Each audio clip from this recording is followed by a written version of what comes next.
Bonjour, je suis Olga Sim, la fille de l'apôtre Félix Simakala et José. Je suis chantre à l'église Bethel AEFPC en France.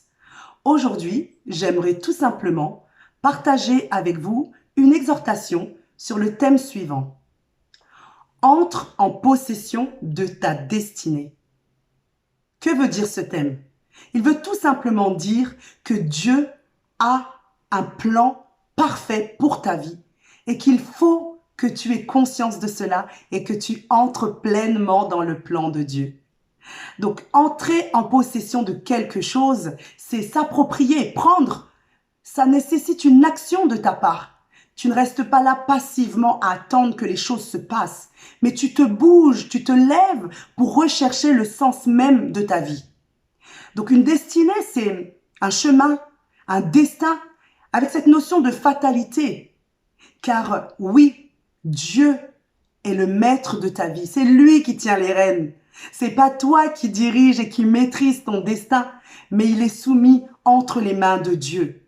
Donc cherche à savoir quel est son plan pour ta vie, quelle direction tu dois prendre, quels sont les projets qu'il a pour toi. Et entrer en possession de sa destinée, c'est prendre en main sa vie, tout simplement. Tu peux faire des projets d'avenir, mais fais-les en fonction aussi des projets que Dieu a pour toi. Consulte-le, demande-lui, parle-lui et sois à l'écoute pour qu'il puisse t'orienter sur la direction que tu dois prendre.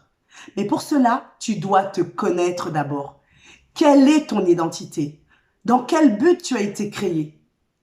Donc, il est important de savoir ton identité, c'est quoi? Ton identité humaine, c'est tes origines, le milieu familial dans lequel tu as grandi, les études que tu as faites, la vie que tu as pu vivre.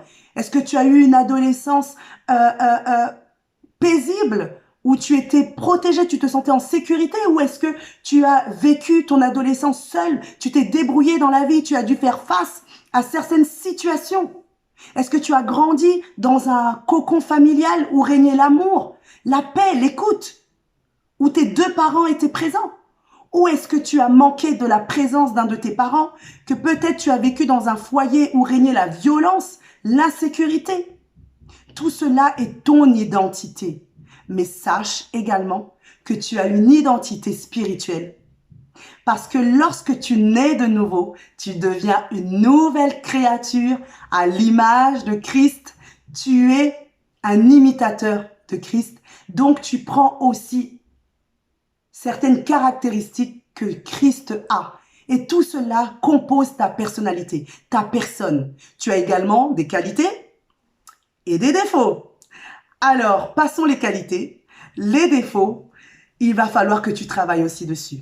Parce que nous sommes appelés à changer, à nous améliorer. Tu ne peux pas être là et entendre plusieurs personnes, ton entourage, tes amis, parler de toi en notant des défauts et ne pas chercher à les corriger. Demande à Dieu de travailler sur tes défauts. C'est important aussi. Et Dieu, en plus de ça, t'a doté de dons et de talents. Alors, cherche à connaître quels sont les dons et les talents dont tu disposes.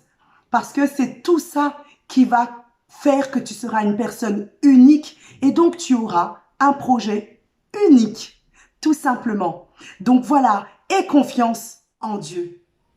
Aie des rêves, projette-toi, aie des ambitions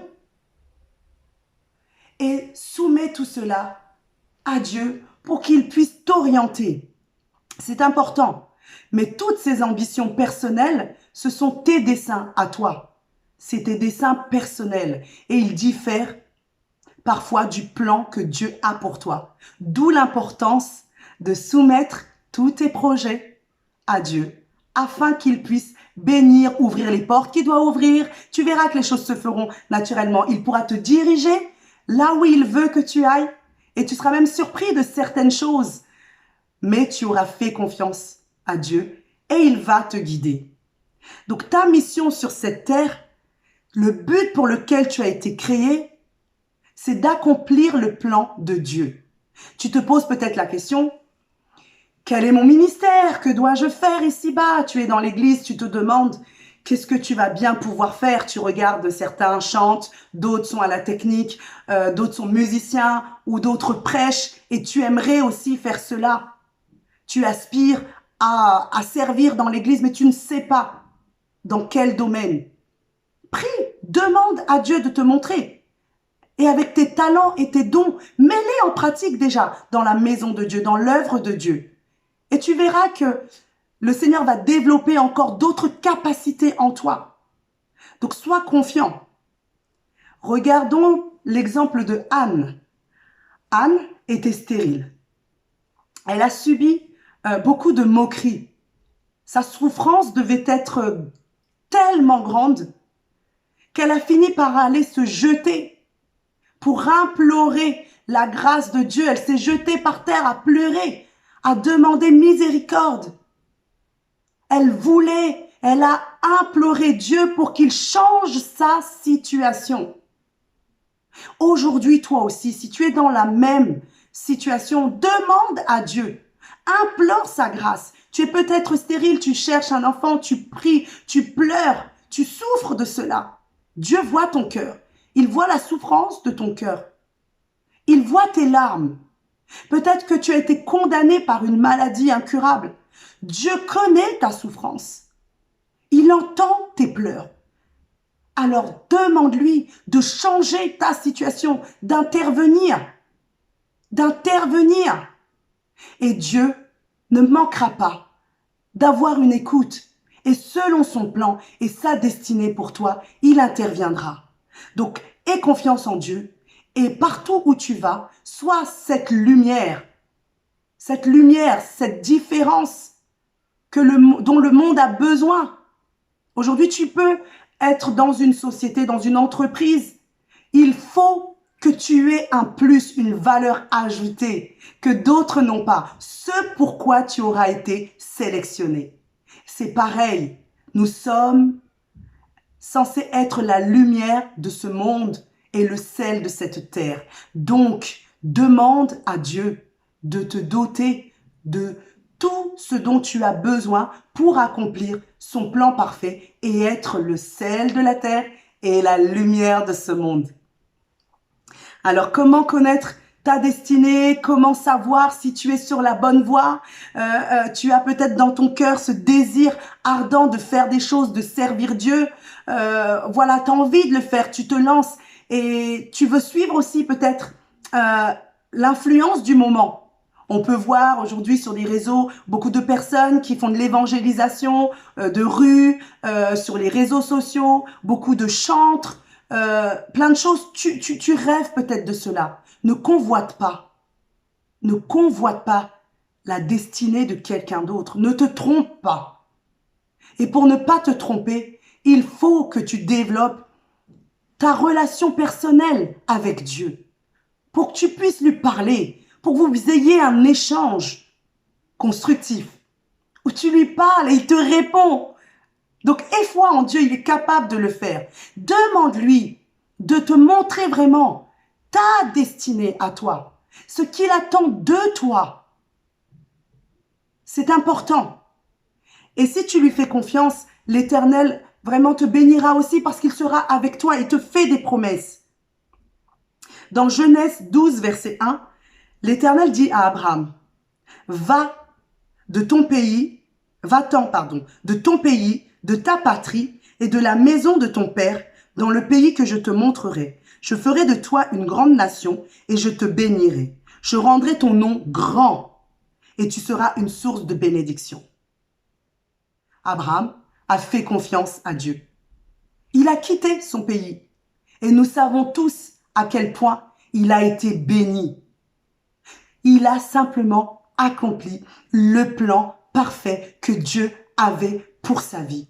Il a fait confiance à Dieu et Dieu l'a béni. Donc si sur ton chemin tu rencontres des difficultés, ne doute pas du plan de Dieu. Ne te dis pas c'est qu'il y a erreur. Seigneur, c'est trop dur. C'est pas à ça que tu m'appelles. Non, persévère. Demande au Seigneur de te donner la force d'accomplir ce qu'il a prévu pour toi.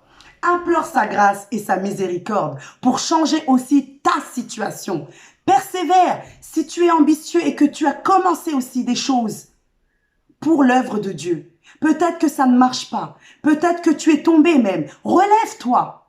Peut-être qu'on s'est moqué de toi. Mais persévère. Fais confiance à Dieu. S'il t'a conduit dans cette voie-là, il sera là pour t'accompagner. Il sera pour toi un appui, un soutien qui ne manque pas. Cet ami fidèle dont on a besoin. Il ouvrira les portes grandement devant toi et il combattra pour toi. Il combattra pour toi, pour que ta victoire soit assurée. Donc n'aie pas peur, mais fais le dessein de l'Éternel, accomplis ta destinée, ce qu'il a prévu pour toi. Alors, sois à l'écoute de ton Dieu. Obéis à sa parole. Ta destinée ne se limite pas à atteindre juste un objectif. Il y a des étapes aussi. Et tout au long de ces étapes, Dieu est avec toi. Il sera avec toi. Tu pourras peut-être traverser des moments difficiles ou des moments aussi d'assurance parce que les choses se feront naturellement. Mais sache qu'en toutes circonstances, Dieu sera avec toi. Dans Romains 12, verset 2, on nous exhorte à discerner quelle est la volonté de Dieu, ce qui est bon, agréable et parfait. Donc prends conscience que ta présence sur cette terre n'est pas une erreur. Non, non, quelle que soit ton histoire, quel que soit ton vécu, quels que soient les bagages que tu trimbales, tu as peut-être été un enfant non désiré, tu as peut-être été une femme battue, peut-être que tu as fait de mauvais choix, que tu as touché à la drogue, tu as volé, peu importe. Mais sache que tu as du prix aux yeux de Dieu. Tu as du prix à ses yeux. Tu n'es pas sur cette terre uniquement pour jouir des plaisirs éphémères. Aller danser, s'amuser, s'habiller, manger, boire. Ok, c'est agréable. Mais est-ce vraiment le but de ta vie? Penses-tu vraiment que tu as été mis sur cette terre uniquement pour ça? Non, non, non, non, non, non. Moi, je te dis que Dieu a d'autres plans pour toi et il t'a créé pour de meilleures choses que ça. Tu es né pour un but. Sache que c'est une grâce de pouvoir être utilisé par Dieu, de pouvoir bénir quelqu'un aussi, de pouvoir accomplir sa volonté. Donc, tu n'es pas une solution pour le monde, mais Dieu t'a créé, toi, tel que tu es, avec ta personnalité, avec tes bagages, avec tes expériences, avec ta vie, avec tout ton vécu, avec la foi qu'il t'a donnée. Il t'a créé dans un but précis de bénir, d'être une source de bénédiction pour quelqu'un de précis ou dans une situation précise. Parce que tu es unique. Et Dieu va se servir de toi de façon unique.